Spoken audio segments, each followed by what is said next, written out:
see what I see?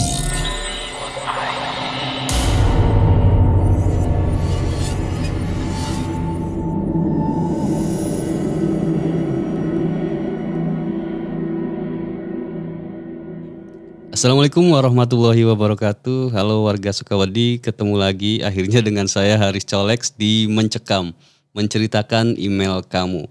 Cerita kali ini kiriman dari warga Sukawadi tentang pencurian yang ada di rumahnya. Seperti apa ceritanya? Langsung aja di Mencekam.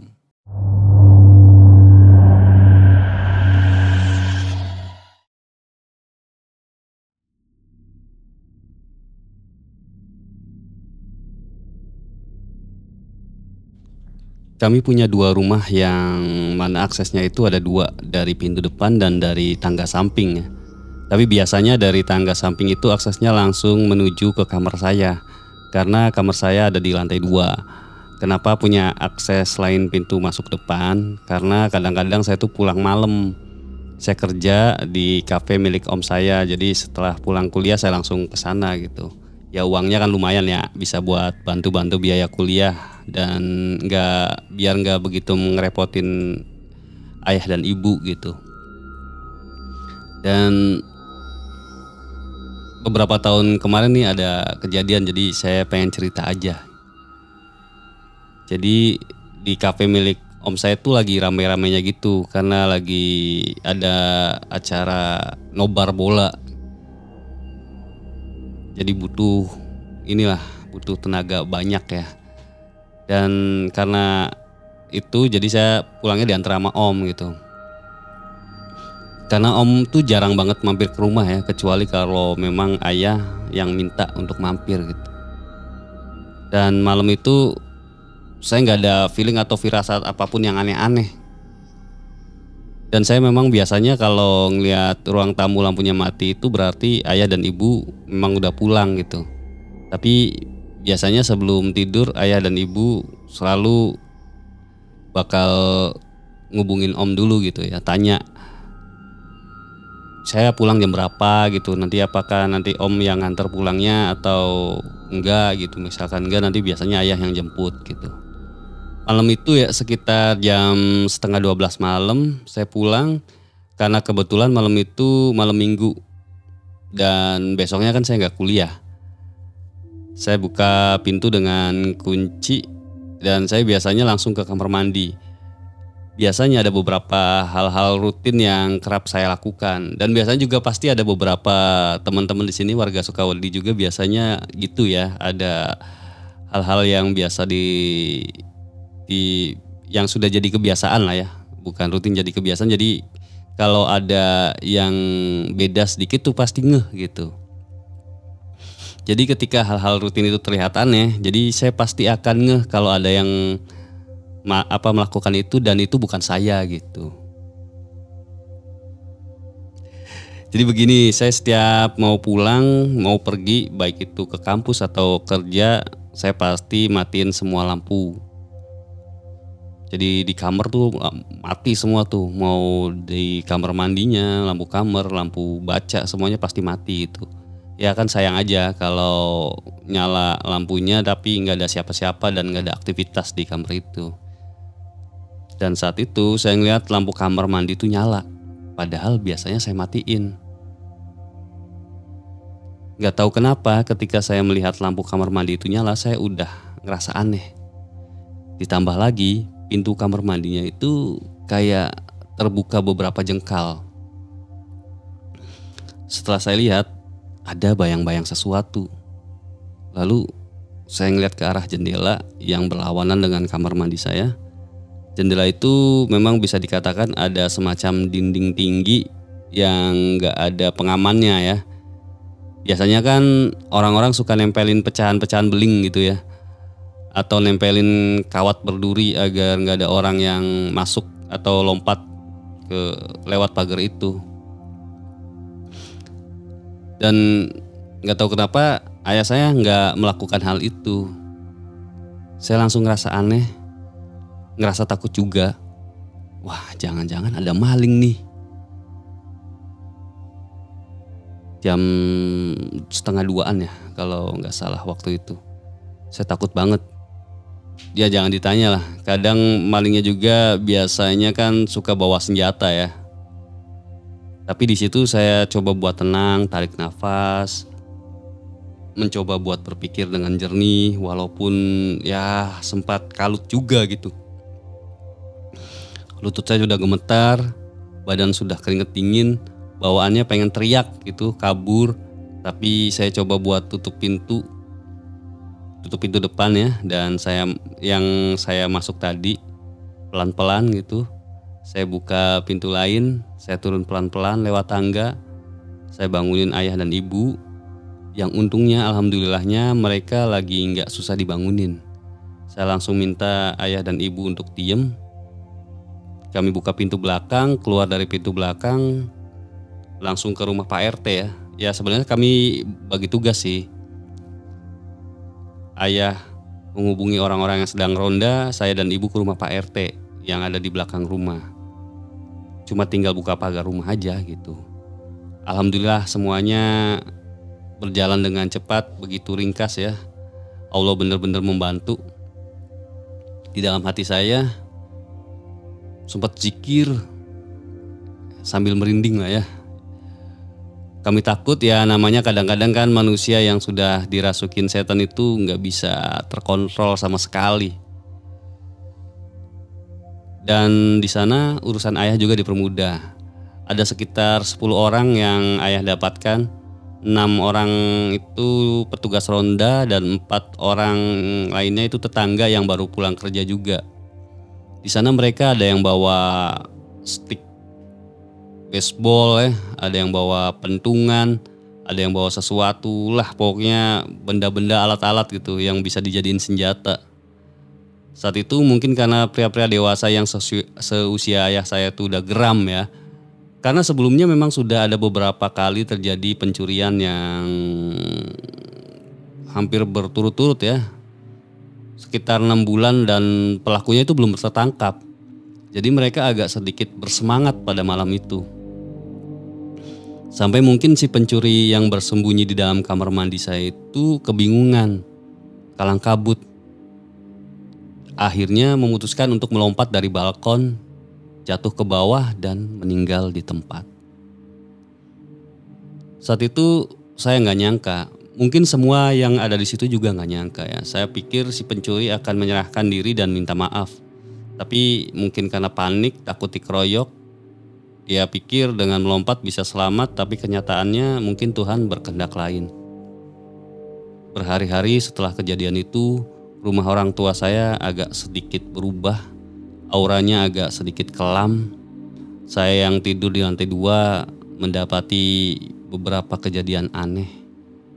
Suatu malam ya, kalau nggak salah sekitar 7 atau 10 hari setelah kejadian itu, saya terbangun karena mendengar suara lemparan kerikil dari bawah. Dan saya lihat ada laki-laki pakai topeng penutup wajah ya, berwarna hitam. Saya teringat pencuri yang masuk ke dalam kamar mandi yang melompat dan meninggal dunia beberapa waktu lalu.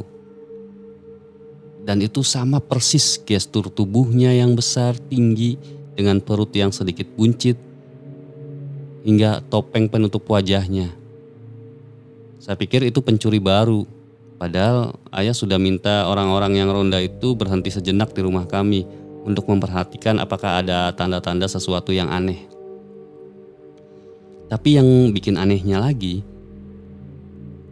saya tahu kalau itu bukanlah manusia. Karena dia itu berjalan, bukan berjalan ya, mungkin bergerak pelan melayang gitu ya. Dan menembus pagar tinggi rumah kami, lalu tiba-tiba menghilang di depan rumah. Waktu saya lihat itu, wah saya merinding sejadi-jadinya itu. Malam itu saya nggak mau bangunin ayah dan ibu. Saya takut mereka kepikiran, jadi saya coba buat tidur. Saya matiin lampu, saya tarik selimut tapi nggak tenang rasanya. Aura kamar ini kayaknya jadinya semakin panas, sesak gitu. Kayak pengap. Saya balik menghadap ke arah balkon, tiba-tiba gorden yang ada di dekat balkon itu bergerak ke kanan, meninggalkan bagian dalam gorden yang tipis, yang sedikit transparan.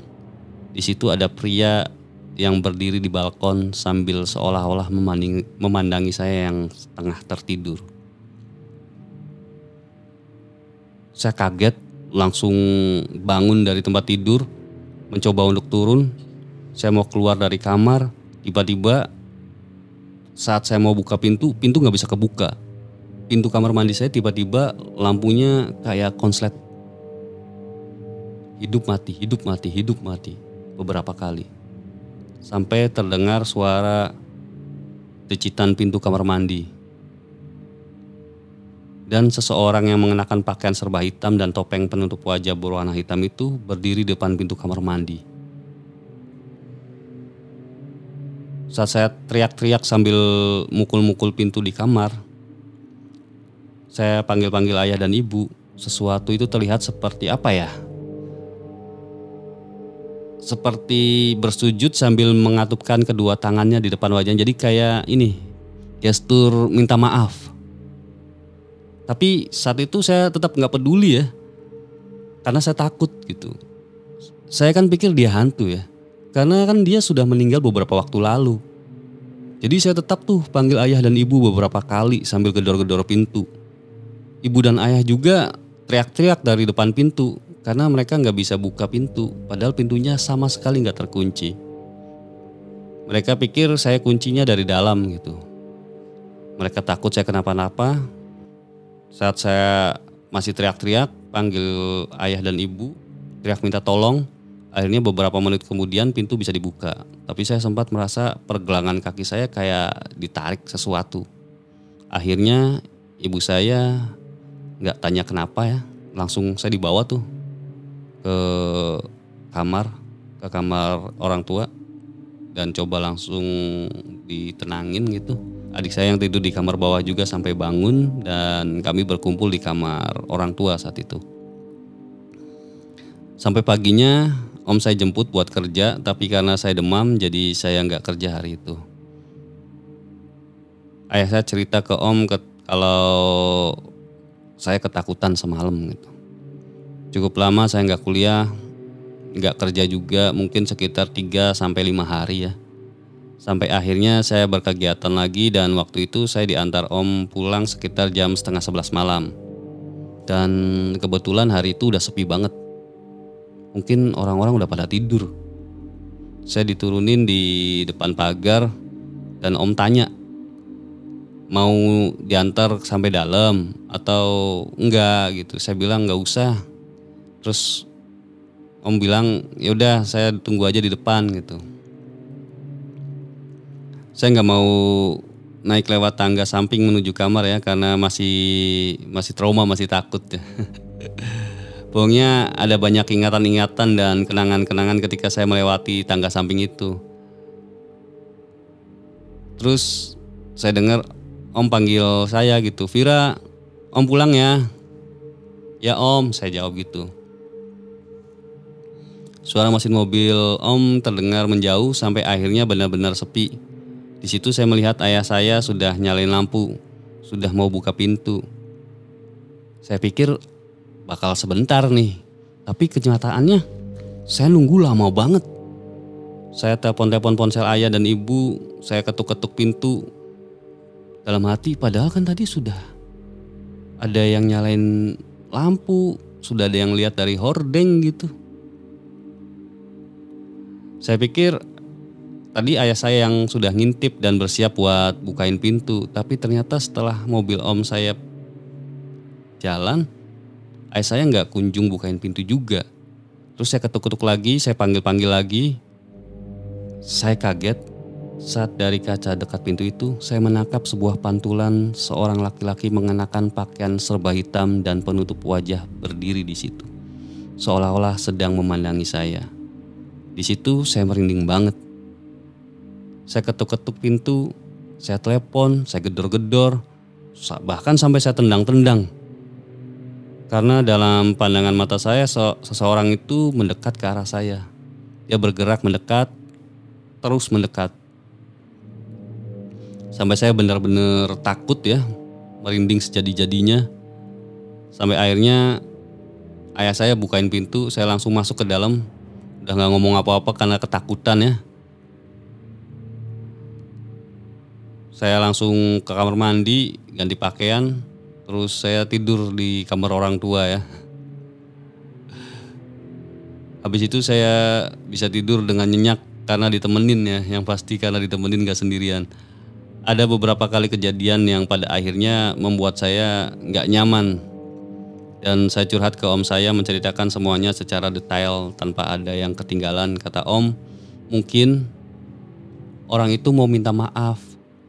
Jadi seolah-olah menghantui.